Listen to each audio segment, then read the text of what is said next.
Buenas noches, bienvenidos a una nueva emisión de Juicio al Misterio. ¿Qué pasaría si te dijeran que la historia que conoces, la que te contaron, la que estudiaste en el colegio, debe ser reescrita, debe ser revisada y no ha sido tal cual vos la tenés en tus manos y la podés analizar? No ha ocurrido de esa manera. ¿Qué pasaría si te dijeran que en realidad todo lo que sabés tiene que ser revisado, que todos tus conocimientos de tus antepasados, de tus orígenes y de las evoluciones anteriores tiene que ser revisado, porque a medida que la ciencia va avanzando, a medida que la historia va avanzando, más allá de la mala fe, se encuentran vestigios, se encuentran elementos que nos dicen que debemos reescribir todos los libros de historia. Todo lo que conocemos se desmoronaría. Te plantearías un montón de circunstancias nuevas. Volverías a tener la impresión de que en realidad lo que sabemos es cada vez menos. Nuestra ignorancia es cada vez más grande. Te pido que me acompañes esta noche porque nos vamos a referir a un elemento encontrado hace muchos años que en realidad no es un simple elemento. Es algo que ha tenido una discusión a lo largo del tiempo y que hoy podemos asegurar que incluso la misma ciencia le ha dado una explicación. Lo que todavía no nos han explicado es por qué fue encontrado en el lugar donde se encontró. Esta noche hablaremos de feto humano petrificado encontrado en la Argentina. Bienvenidos a Juicio al Misterio.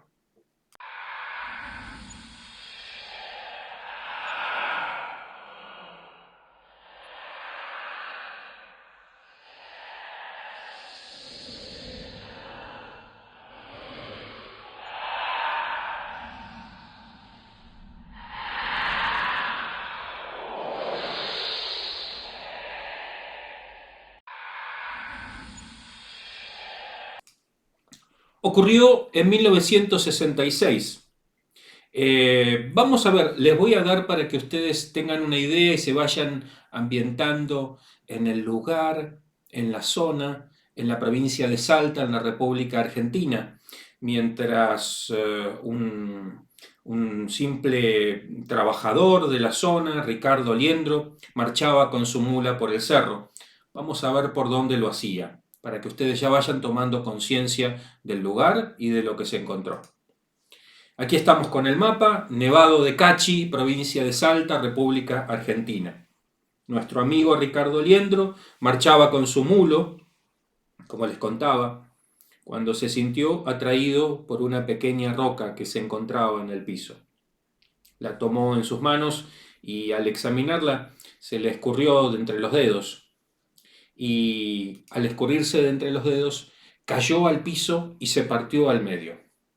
Cuando se partió al medio, nuestro amigo Ricardo levantó uno de los pedazos en los que se había transformado la piedra y vio algo que lo dejó sin palabras, lo dejó mudo. Vio la perfecta imagen de un feto humano, absolutamente petrificado. Volvamos, año 1966. Quiero que presten atención especialmente en la imagen que van a ver ahora, para que vean qué fue lo que encontró nuestro amigo Ricardo Liendro. Allí lo tienen. Esto mismo encontró nuestro amigo Ricardo Liendro mientras recorría el cerro Cache.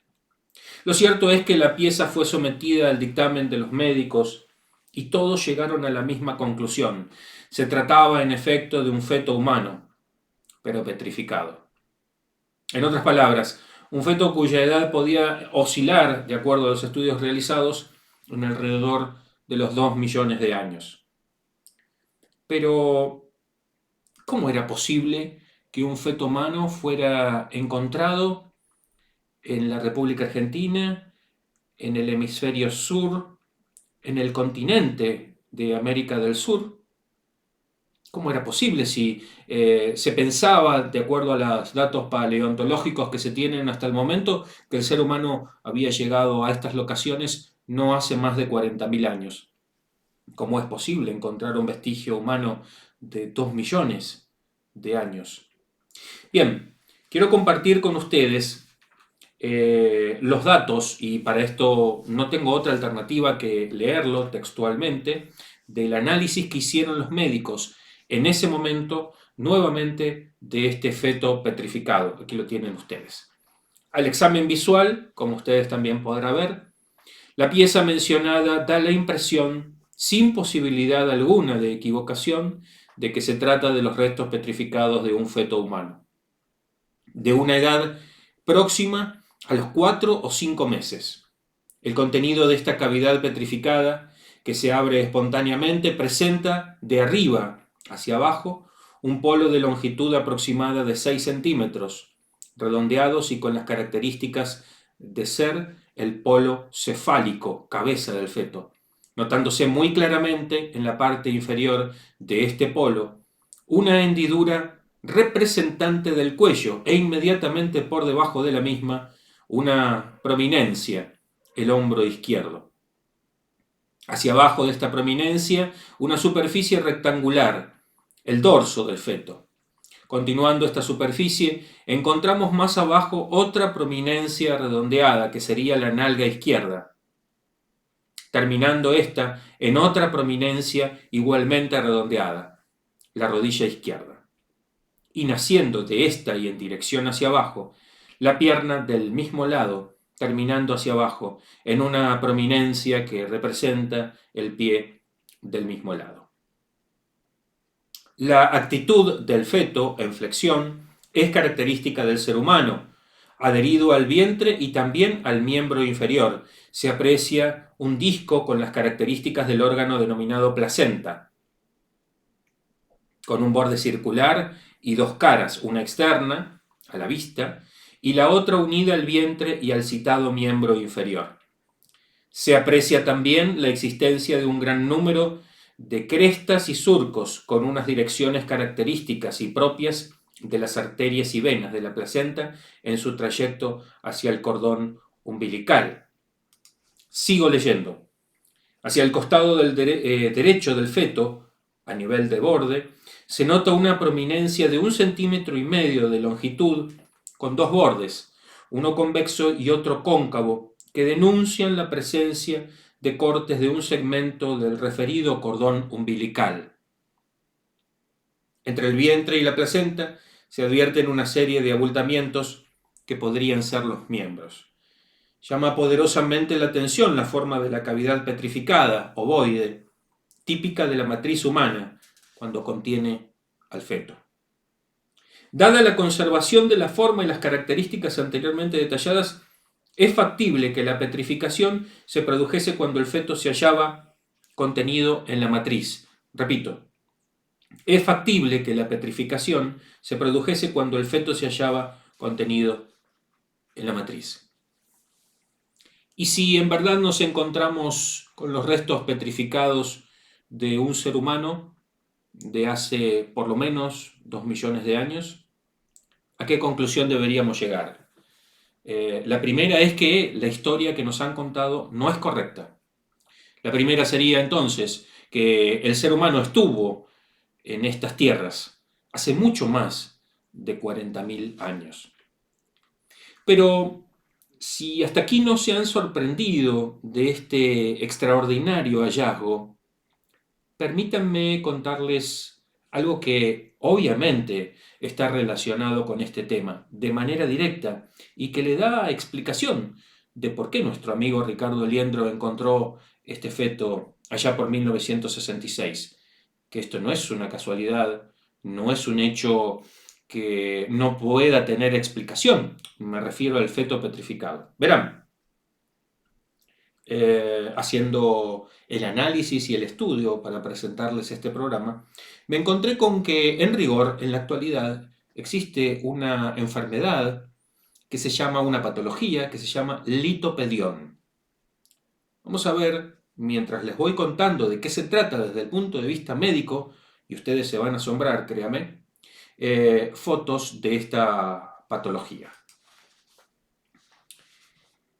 Como sabemos, todo embarazo en sus inicios se localiza fuera de la cavidad uterina, ya que la fecundación del óvulo se produce en el tercio externo de la trompa de Falopio, comenzando entonces la migración hasta llegar a la cavidad uterina e implantarse.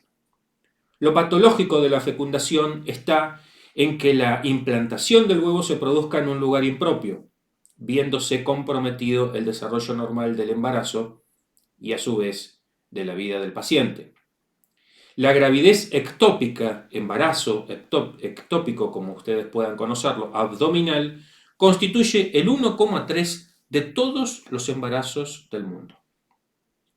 Se trata, como nos dice la ciencia, de un cuadro grave, debido a la inserción placentaria en el epiplón, intestino o hígado. Otras veces el feto muere, se momifica y puede llegar a formarse lo que se denomina litopedión, esta enfermedad de la que quiero hablarles.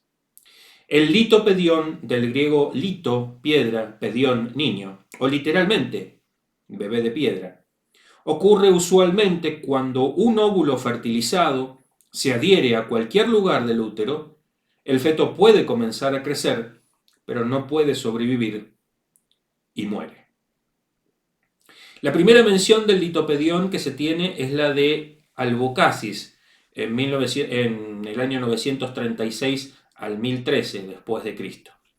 Y la primera descripción detallada se debe a Spach en 1557. Actualmente, a nivel mundial, se han descrito más de 300 casos. Después de la muerte fetal, se inicia un proceso de petrificación con una esquelotomización, donde los huesos permanecen después de la desintegración y la absorción de las partes blandas. Otra fase es el adipocere, donde las partes blandas son reemplazadas por ácidos grasos, jabones y ácidos esteáricos. En la supuración, el feto es destruido después de la formación de un absceso. La formación del verdadero litopedión es donde el feto o las membranas se calcifican en varios grados.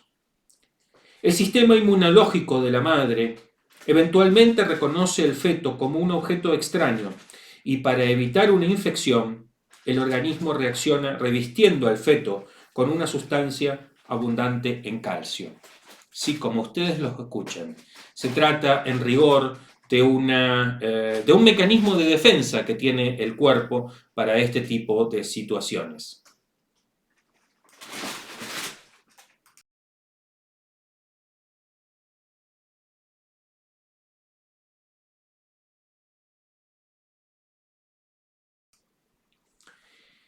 Bien, se trata de estas fotografías, como ustedes están viendo, de una radiografía y de efectivamente algunos bebés calcificados, petrificados, que han sido encontrados, todos en la actualidad. Con lo cual se trata de una enfermedad absolutamente actual. Ese silencio que hice es para que ustedes puedan divisar con tranquilidad y ciertamente absortos lo que significa esta enfermedad, pero además la capacidad que tiene el cuerpo humano de creer que ha sido atacado, de que se trata de una infección e inmediatamente neutralizarlo. Existen varias condiciones necesarias para que de un embarazo abdominal se forme un litopedión. El feto debe tener una supervivencia en el abdomen por más de 12 semanas, permanecer asintomático, sin diagnóstico precoz, en condiciones asépticas y tener un ambiente favorable para la calcificación. Las manifestaciones clínicas están dadas por la palpitación de un tumor abdominal de consistencia dura y que según la localización y la presencia o no de adherencias será efectivamente movible. Hace muy poco tiempo, Les pido esta última foto que están viendo ahora, que la recuerden, aunque van a seguir pasando las diapositivas. Se presentó al Hospital Claudio Vicuña de Santiago de Chile, Estela Meléndez, una señora chilena de 92 años. Cuando llegó al hospital, decía quejarse de graves dolores abdominales. Se le hicieron los estudios y se le encontró un litopedión, un feto calcificado, que tenía aproximadamente 50 años de gestación. Es decir, que había llevado a ese feto hacía 50 años y que lo había concebido cuando tenía aproximadamente 42 años. Es de presumir que hubiera tenido dolores durante gran parte de su vida, dolores abdominales, a los que no le hubiera dado importancia, que hubieran pasado como simples dolores estomacales, y que finalmente, cuando no pudo más del dolor, decidió allegarse hacia este nosocomio para tratar de que obviamente cesara el dolor. Y allí, como la ciencia indica, a primera vista se trataba de una especie de tumor que en rigor, como ven allí nuevamente en esta foto, se trataba de un feto que hacía 50 años que estaba en el vientre de su madre sin que su madre se hubiera dado cuenta. ¿Esto qué explicación tiene a la luz de los libros de historia? No es posible. Bueno, ya sabemos que incluso científicamente esta enfermedad ha existido, y si existe y ha existido, es muy posible que ese feto que haya encontrado Ricardo Liendro haya tenido que ver con esta enfermedad. Una madre con un bebé concebido, seguramente un embarazo ectópico, que fallece, que su cuerpo se defiende creyendo que se trata de una infección, lo recubre, lo calcifica y quedó allí para que Ricardo Liendro se lo cruzara en 1966. Es la explicación más plausible de todas a la vista de lo encontrado por las ciencias. Pero la pregunta que nos queda por dilucidar, y para que ustedes también piensen una vez que termine el programa, es ¿cómo es posible que se encuentre un feto de 2 millones de años si el ser humano no estuvo en América del Sur sino hasta hace 40.000 años? Bueno, déjenme que les dé una hipótesis de respuesta, ya que obviamente no hay evidencias concretas y absolutas de esta cuestión. Vamos a ver las últimas dos fotos que tienen que ver con algo que ustedes habrán escuchado, que es la Pangea. Efectivamente, hace aproximadamente, de acuerdo nos han dicho los científicos, unos 310 millones de años, nuestro planeta tenía esa forma. Los continentes estaban todos pegados en lo que se llamaba la Pangea, y los océanos, que eran la Pantalasa, también todos juntos.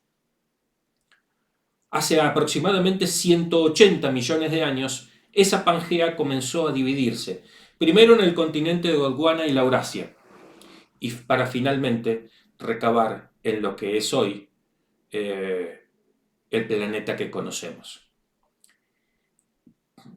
¿Es posible, primera pregunta de hipótesis, es posible que seres humanos en algún momento de ese proceso de separación, y cuando todavía no estaba separado del todo ambos continentes, pasaran hacia lo que hoy es América, hacia lo que es hoy América del Sur, se establecieran allí hace varios millones de años,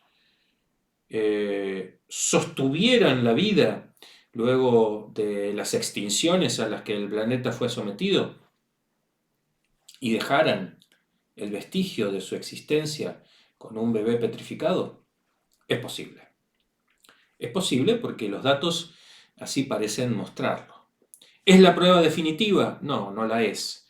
Pero seguro que esto es un elemento crucial y de vital importancia para que todos ustedes, por lo menos, se pregunten si esta circunstancia es absolutamente plausible, porque, como se ha dicho en varias oportunidades también, el cruce del hombre por el estrecho de Bering, que todavía seguía conectado luego de la división de la Pangea, puede dar explicación muy rápida a que el ser humano estuvo en este continente mucho antes, muchísimo antes de la llegada de Colón y de Américo Vespucio. No hay pruebas concluyentes, pero los indicios parecen ser todos claros, precisos y concordantes de que la realidad, de que la historia se construyó de esa manera. Y entonces estamos en condiciones de preguntarnos si no es necesario cambiar nuestros libros de historia. Este es el final de esta historia que les he venido a contar, que solo puede traer interrogantes, pocas conclusiones, pero que seguro les va a motivar el deseo de querer pensar si la historia que nos han contado es absolutamente real. Vamos entonces a la sentencia final y a las conclusiones de este programa.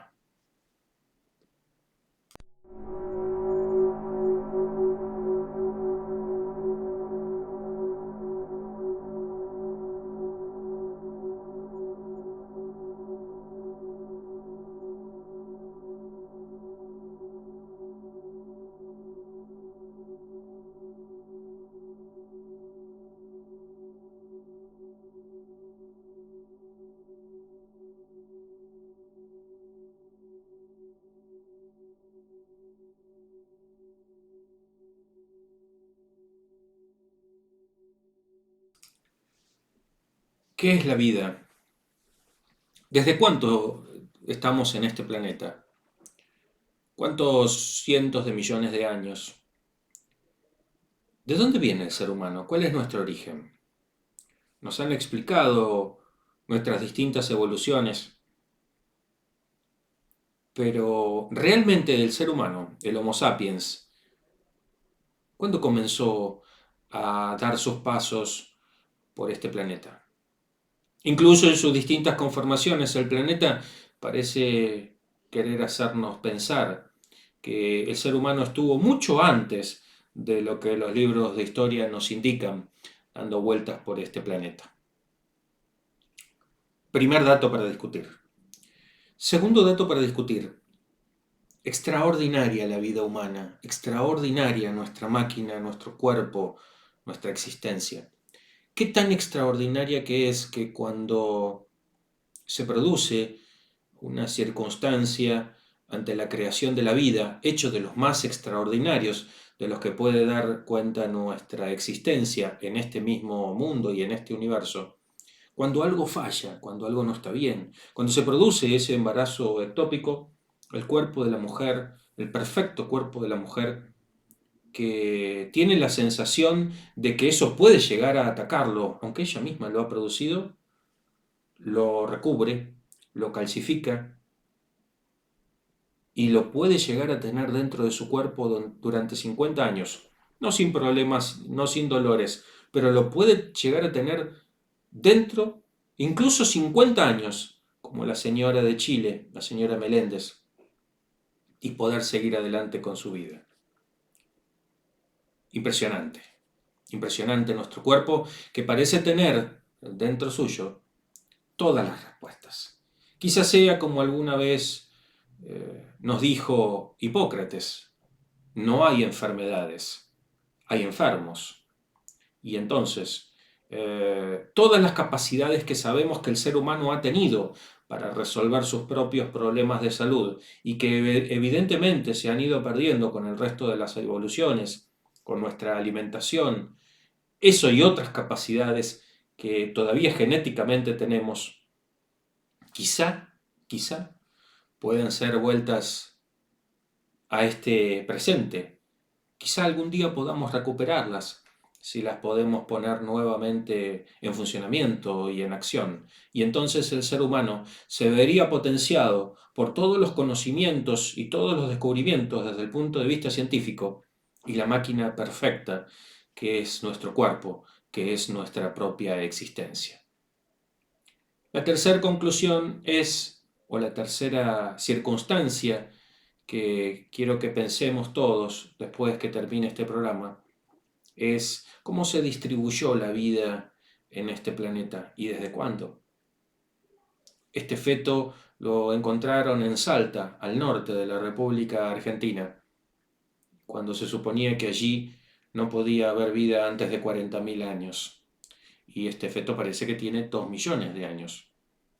Año más, año menos. ¿Qué habrá pasado cuando los continentes estaban unidos? ¿Qué habrá pasado cuando empezaron a separarse? ¿Cuánta vida se habrá intercambiado entre un lugar y el otro? La vida es un fenómeno maravilloso, extraordinario, irrepetible. No tengo todas las palabras suficientes para describir el mecanismo, el ciclo de la vida y de la existencia. Pero tengan por seguro que buena parte de las cualidades que se necesitan para convivir y coexistir con el universo se encuentran dentro nuestro. Porque somos parte del universo y como parte tenemos todas las soluciones que ese mismo universo tiene para la consecución de la vida. Quizá esa sea la conclusión para este programa. La vida, de alguna manera, siempre se abre camino. Lo verán ustedes cuando debajo de una piedra comience a crecer el pasto, cuando alguna persona que se encuentra en una situación complicada de salud o de vida pone todo de su existencia para salir adelante, incluso cuando los médicos ya le han sacado toda esperanza. La vida siempre se abre camino. Como se ha abierto en los lugares donde han habido desastres nucleares y bombas atómicas, y las plantas han vuelto a crecer y los animales han vuelto a pastorear. La vida siempre se abre camino. Les agradezco mucho por habernos acompañado en nuestra nueva emisión de Juicio al Misterio. Les agradezco a todos aquellos que se han suscrito a nuestro canal y a los que nos siguen, aún sin suscribirse. Les pido que si en rigor les interesa las historias que contamos, nos acompañen más profundamente. Primero poniendo el me gusta y luego suscribiéndose al canal. Y yo personalmente los despido hasta la nueva publicación y un nuevo programa de Juicio al Misterio. Buenas noches y hasta cualquier momento.